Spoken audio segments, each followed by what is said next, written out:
ARESxGOD here, and it's time to talk about Jujutsu Kaisen. And I'm glad to say I was correct last week. It seems this entire thing has been set up just to go after Gojo. We have all of them working together. This intricate plan here, trying to get to Gojo to seal him. Geto seems to think he knows how Gojo's powers work, but I don't think we have actually seen him at full power. But besides Gojo, we're gonna get to talk more about that. We also have Yuji and Mei Mei in this episode were great, and Mei Mei is so hot. Probably one of the best girls in Jujutsu Kaisen. Anyway, let's get into it and talk about it. Now, the episode picks up from last week. We see Gojo in Shibuya analyzing the situation, and he just crowd surfed there. He just started stepping on them with his limitless, not actually touching them. That was a cool scene there. But before we get to anything with Gojo, we have Yuji and Mei Mei kind of taking over a bit the episode, and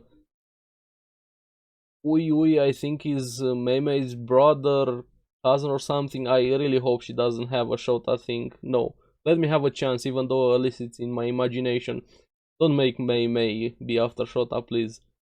He's just there. He's very into his sister, if that's his sister. Then we have them talking about the mission. Their Mei Mei team. They have to go because there's another veil at Meiji station there, and this is where things get interesting, because while they're heading there, we have Jogo, Hanami, and Choso confronting Gojo. We're gonna get to that. That's the most interesting part in this episode. But also with Mei Mei's teams, we have Mahito making a presence, or at least his leftover transfigured humans, and I really liked how serious Yuji is about getting revenge on Mahito, on them having that rematch. That's gonna be interesting, but I think it's gonna be a while, because even Mahito, while he was excited to fight, he has another job to do, which I'm curious what exactly his role in this plan is, because we have Choso, Jogo, Hanami are fighting Gojo, and then Geto is gonna be the one that comes later. We're gonna get to Geto also. But what is Mahito supposed to do in this plan? What is his role moving forward? But then we have Yuji being very serious about that. They also have to split up, rescue civilians, also fight the curses, and Yuji making a statement there: I won't lose anymore. And this was it felt this episode a bit felt like I was watching the Cell saga from Dragon Ball Z with budget perfect Cell in a way, with that curse they had there, the grasshopper curse. Now we have this curse kind of, you know how people think they're really smart when in fact they're really dumb, but in a comedic way. That's how that curse was acting, its personality.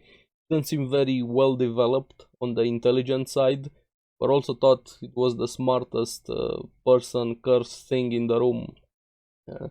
So to say, I'm clever, I swear I'm clever, but all I could think is that Cell, that's like imperfect, dumbed down budgets, what was so funny. But what I liked is showcasing how far Yuji has come. That was his purpose here in this fight. They started fighting a bit, Yuji just directly on the attack, and the way they presented the locusts here, it reminded me a bit of the Chimera Ant arc, and it's very true. Even in real life, locusts are very dangerous, especially when you have a form. But now we have the actual fight. Yuji versus the curse was very strong. That curse, at least physically, mentally, was very challenged. But Yuji takes the challenge, so to say, feast to feast. Even if that curse thought, yes, I'm the smart one, I have 4 arms, you have 2, I'm gonna win. No, it got obliterated, like beaten to a pulp, but then he tried to use its tail to attack Yuji, but no. The difference in strength was too great, and this is why I think this curse was used, just to showcase how far Yuji has gotten, destroying him, getting its tail smashed, and he wins that fight very easily. And if you guys remember from Bleach, when Ichigo was with Unohana in the Dangai, when she commented on his Reatsu and how his Reatsu is part of half of his Bankai outfit, reminded me a bit of that scene there when Meme said that you're practically first grade without a technique, because right now Yuji doesn't really have a technique. That Black Flash is kind of a general technique. Divergent Fist, sure, but Black Flash is stronger than that. And when she said, I haven't seen anybody get this far since Kusakabe. I don't think we know a lot about Kusakabe, which I hope we're gonna find out more moving forward. But this is very nice showcase to see how far Yuji has come, even though I have a lot of questions about Yuji. How is he still, since episode 1, how is he so physically strong without curse energy? Maybe that's later into the series.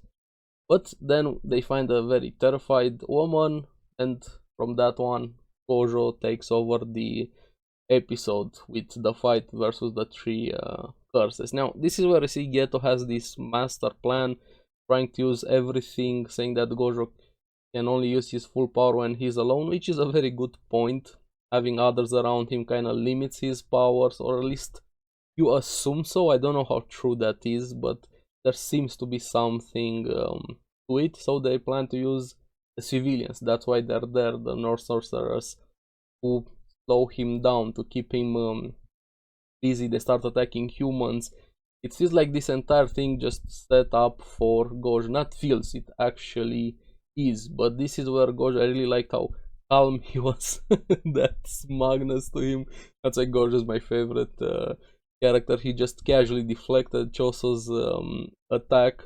But then we have Geto, like I said, thinking that he knows how Gojo's powers work. Then we have him giving him instruction to Jogo, Hanami. We see a bit of the flashback how this plan came to be, and during the fight Jogo and Hanami go in after Gojo, using that domain amplification there, like a bit to neutralize the techniques, like the simplified domain that we had from last episode.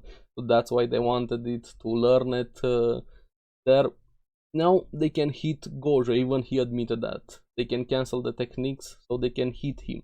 But before he can get hit, he teleports away. But now they're in this standoff in a way. When Geto saying, Gojo's not going to be able to use his domain, but you are also not going to be able to use your domain, because all of the humans around you are going to die. That's your leverage. If you use it, you're going to lose your leverage. He's going to go full power. Can't, because he can't kill humans, or at least he shouldn't. But really curious, are they actually gonna show Gojo go full out and just ignore the humans? I don't think he's gonna go that far. He's probably just gonna beat them, even with this handicap. By the way, the episode ended, he gets a bit serious, saying, "You think you can beat me? This is all you got?" Which I love that scene, the look in his eyes there. But this is where my theory got confirmed a bit from last week.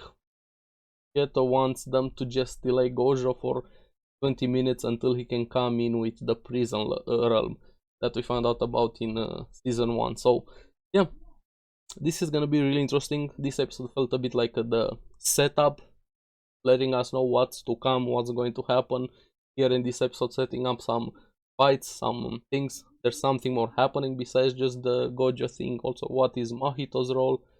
How is Gojo gonna get out of this one? It's gonna be interesting.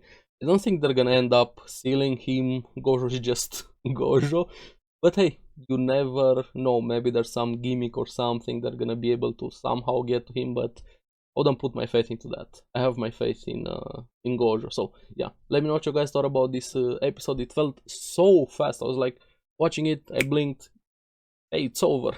I didn't even realize when the episode was over. So yeah, very excited for next week. Let me know in the comments below what you guys thought about this episode. Remember to like and subscribe. Helps me quite a lot, and you guys get the latest videos on the series that I follow. So keep keep on Jujutsu Kaisen. Make sure to check out the podcast because anime. I'm gonna see you in the next one. Bye bye.